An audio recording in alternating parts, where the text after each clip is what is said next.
Hello guys, আপনি যদি PhonePe use করে থাকেন, আপনারা ফোনপেতে একটি নতুন সমস্যায় পড়ে থাকবেন। আপনাদের ধরুন কোনো একটি নতুন ব্যক্তি আপনাকে কোনো টাকা পাঠিয়েছে, আপনি সেটি দেখতে পেয়ে যাবেন। আপনি এখানে টু মোবাইল নাম্বারে যদি চলে যান, আপনি এখানে দেখতে পেয়ে যাবেন আপনাকে কে নতুন ব্যক্তিটি টাকা পাঠিয়েছে, তার এখানে কিন্তু নাম শো করে দেবে। আপনি যদি এটি ওপেনও করে নেন, আপনাকে এখানে দেখিয়েও দেবে যে সেই ব্যক্তিটি এই টাকাটি পাঠিয়েছে। কিন্তু এখানে একটি প্রবলেমে আপনারা পড়ে থাকবেন।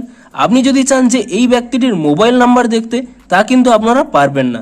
তো আপনারা যদি এখানে এই নামের উপরে পুনরায় এখানে ক্লিক করে নেন, তো এখানে আপনারা দেখতেই পাচ্ছেন যে 3টি মাত্র নাম্বার এখানে শো করছে এবং শেষে 2টি নাম্বার শো করছে, কিন্তু মাঝে কিন্তু এখানে কয়েকটি এক্স দিয়ে দেওয়া রয়েছে।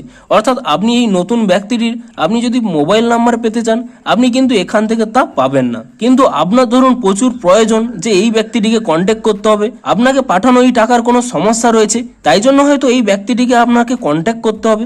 কিন্তু আপনারা তা করবেন কি করে? আপনারা একটি ট্রিক্সের মাধ্যমেই আপনারা ইজিলি এই নাম্বারটি পুরোটি দেখতে পাবেন। তো কি সেই ট্রিক্স, তা জানার জন্য পুরো ভিডিওটি অবশ্যই দেখতে থাকুন। হ্যালো গাইস, আমি সৌরভ, আপনারা দেখছেন ইস্যুটেক। চলো শুরু করা যাক।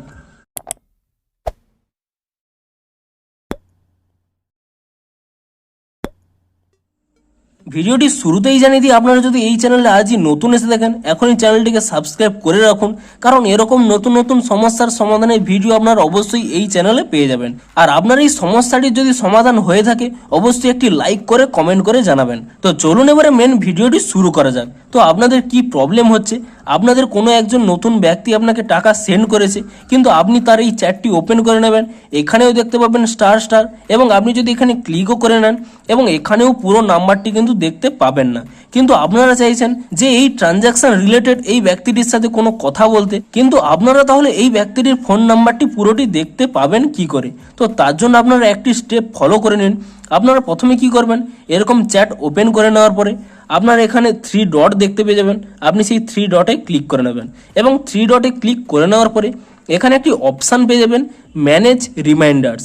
আপনি এই ম্যানেজ রিমাইন্ডার্সে ক্লিক করে নেবেন, এবং ম্যানেজ রিমাইন্ডার্সে ক্লিক করে নেওয়ার পরে আপনি এখানে নিচের দিকে একটি অপশান পেয়ে যাবেন অ্যাড রিমাইন্ডার। আপনি অ্যাড রিমাইন্ডারে ক্লিক করে নেবেন, এবং অ্যাড রিমাইন্ডারে ক্লিক করে নেওয়ার পরে আপনারা ইজিলি এখানে দেখতে পেয়ে যাবেন, দেখুন সেই ব্যক্তিটির পুরো নাম্বারটি এখানে রয়েছে এবং @YBL।